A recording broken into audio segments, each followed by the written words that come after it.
Olá, dando continuidade na leitura do livro Uma Vida com Propósito, dia 34. Pensando como servo.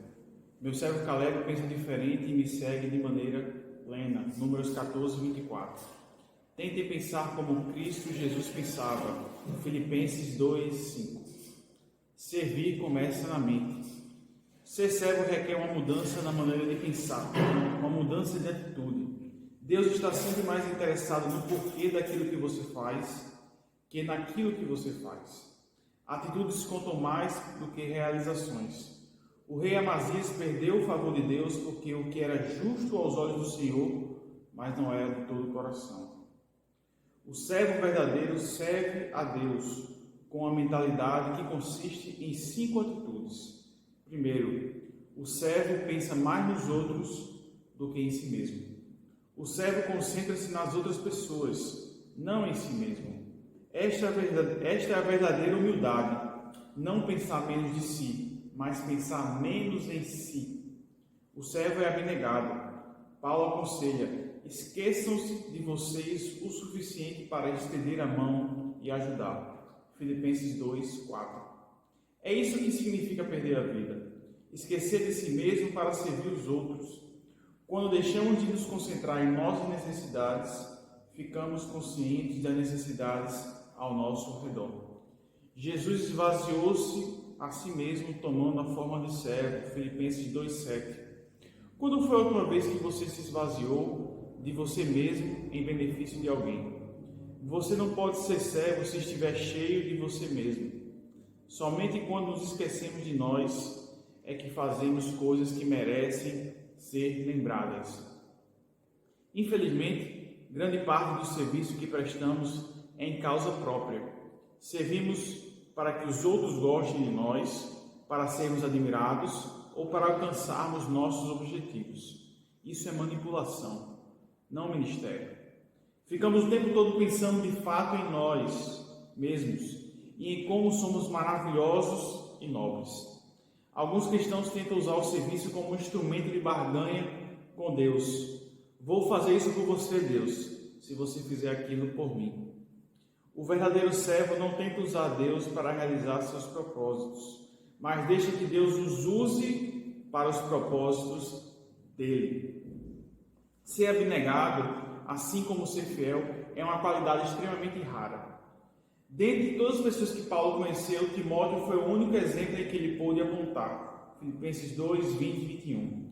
Pensar como servo é difícil, pois entra em choque com o principal problema de nossa vida. Somos egoístas por natureza. Pensamos demais em nós mesmos. Por esse motivo, a humildade é uma luta diária, uma lição que temos que reaprender repetidamente. As oportunidades para servir aparecem à nossa frente dezenas de vezes todos os dias, dando-nos a chance de decidir entre satisfazer nossas necessidades e atender às necessidades do outro. A abnegação é a essência do serviço. O verdadeiro servo não tenta usar Deus para os propósitos próprios, deixa que Deus os use para o propósito deles. Podemos avaliar nosso coração de servo pela maneira de reagirmos quando somos tratados como servos por outras pessoas. Como você reage quando alguém não leva em consideração, lhe dá ordens o tempo todo ou trata de forma inferior? A Bíblia diz: se alguém se aproveitar de você para levar vantagem injustamente, aproveite a ocasião para praticar a vida de servo. Mateus 5, versículo 41. O servo pensa como administrador, não como proprietário. Segundo ponto. O servo está consciente de que todas as coisas pertencem a Deus. Na Bíblia, o administrador era o servo encarregado de gerenciar uma propriedade. José foi esse tipo de servo, quando prisioneiro no Egito. Potifar entregou-lhe a mordomia da casa. Depois o carcereiro lhe confiou a prisão. Por fim, o faraó pôs a seus cuidados toda a nação. O serviço e a administração caminham juntos. 1 Coríntios 4, 1. Pois Deus espera que sejamos dignos de confiança nas duas coisas. A Bíblia diz: o que se exige de quem tem essa responsabilidade é que seja fiel ao Senhor. 1 Coríntios 4, 2. Como você está lidando com os recursos que Deus lhe confiou? Para tornar-se um verdadeiro servo, você terá que resolver a questão do dinheiro em sua vida. Jesus disse: nenhum servo pode servir a dois senhores. Vocês não podem servir a Deus e ao dinheiro. Lucas 6:13. Ele não disse: vocês não devem, mas vocês não podem. É impossível. Viver para o ministério e viver para o dinheiro são objetivos que se excluem mutuamente. Qual deles você escolhe? Se você for servo de Deus, não poderá fazer nenhum trabalhinho por fora. Todo o seu tempo pertence a Deus. Ele exige lealdade exclusiva, não fidelidade de meio expediente. O dinheiro que tem o maior potencial para substituir Deus em nossa é o dinheiro que tem o maior potencial para substituir Deus em nossa vida. O materialismo é responsável por desviar as pessoas do serviço de Deus mais que qualquer outra coisa. Elas dizem: depois que atingimos os objetivos financeiros, eu vou servir a Deus. É uma decisão tola, pela qual se arrependerão por toda a eternidade. Quando Jesus é seu mestre, o dinheiro serve você. Mas, se o dinheiro for seu mestre, você se tornará escravo dele. A riqueza não é absolutamente um pecado, mas deixar de usá-la para a glória de Deus, sim. O servo de Deus sempre se preocupa mais com o ministério do que com o dinheiro. A Bíblia é extremamente clara. Deus usa o dinheiro para saber se você é um servo fiel. Foi por isso que Jesus falou mais sobre o dinheiro do que sobre o céu e o inferno. Ele disse: assim, se vocês não forem dignos de confiança em lidar com as riquezas deste mundo ímpio, quem confiará as verdadeiras riquezas a vocês? Lucas 16, 11. A forma de você gerenciar o dinheiro afeta a quantidade de bênçãos que Deus derrama sobre a sua vida. No capítulo 31, mencionei dois tipos de pessoas: construtores de reino e construtores de riquezas. Ambos são bons em fazer negócios crescerem, fechar acordos ou vendas e obter lucro. Os construtores de riquezas continuam a acumular fortunas para si, independente de quanto tenham alcançado, mas os construtores do reino mudam as regras do jogo. Eles ainda tentam ganhar tanto dinheiro quanto for possível, mas fazem isso para distribuir. Usam a riqueza para financiar a Igreja de Deus e a sua missão no mundo.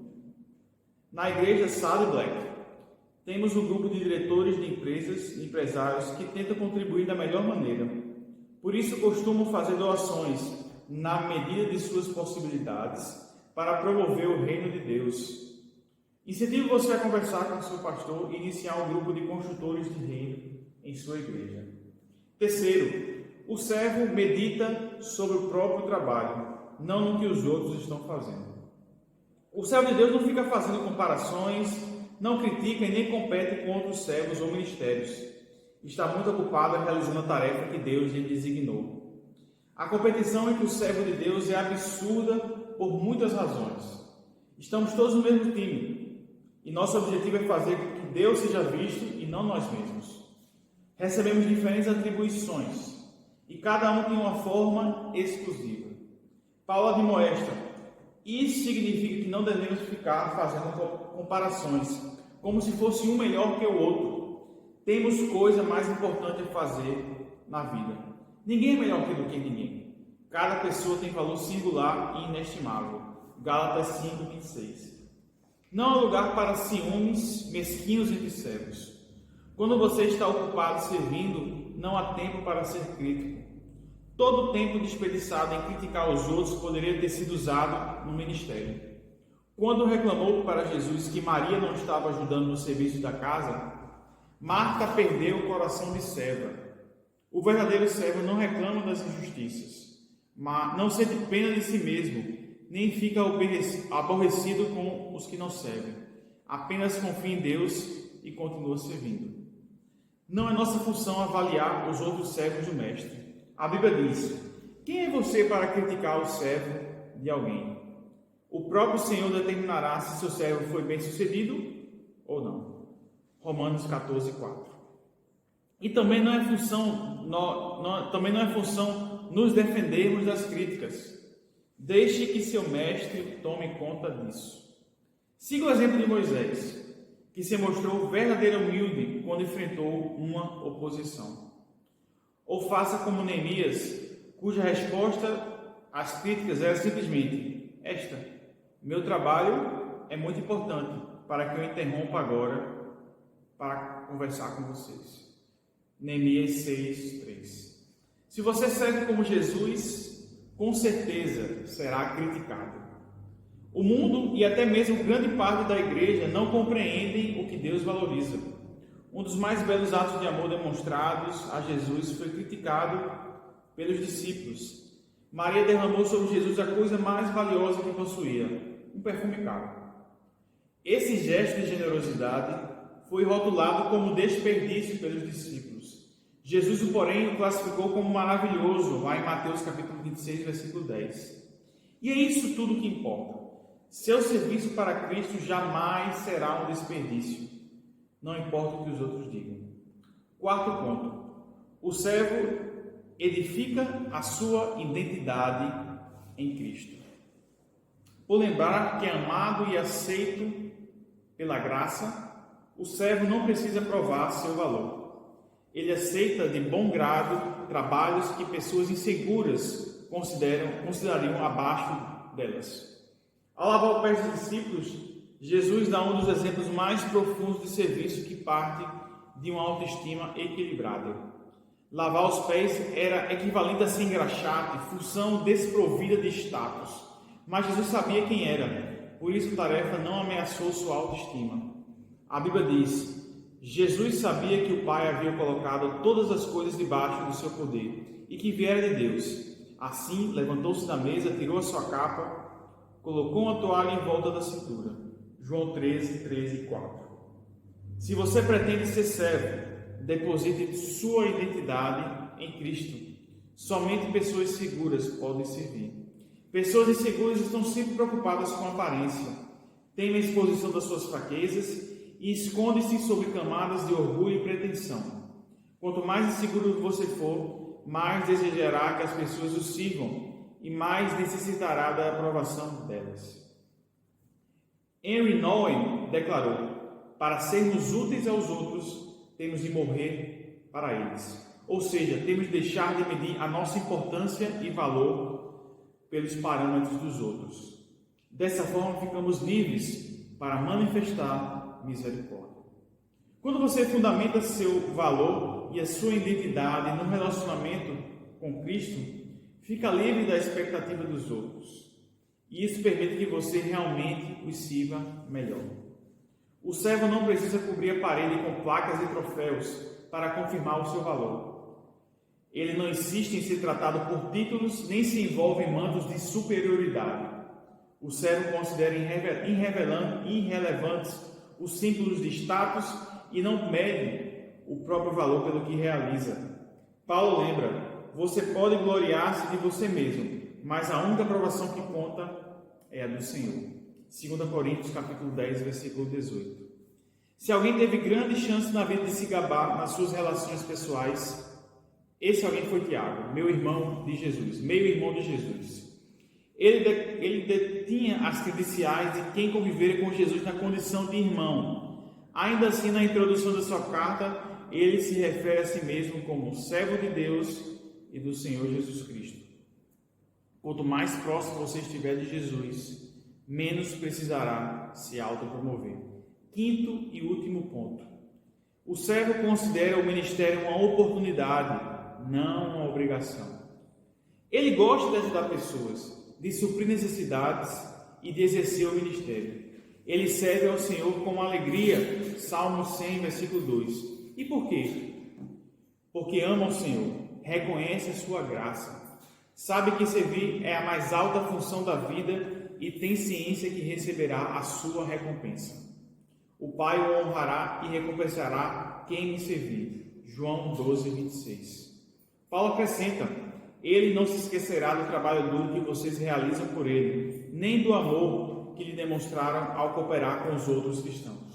Imagina o que aconteceria se apenas 10% dos cristãos em todo o mundo levassem a sério o papel de servo. Imagine todo o bem que poderia ser feito. Você está disposto a ser uma dessas pessoas? Não importa a sua idade, Deus vai usá-lo, logo que você começar a agir e pensar no outro, e pensar como servo. Albert Schweitzer declarou: entre todos vocês, as pessoas realmente felizes são aqueles que aprenderam como servir. Tenho para reflexão: para ser servo, devo pensar como servo. Versículo para memorizar: seja a atitude de vocês a mesma de Cristo Jesus. Filipenses 2,5. Pergunta para meditar: normalmente preocupo-me mais em ser servido ou em achar maneiras de servir os outros?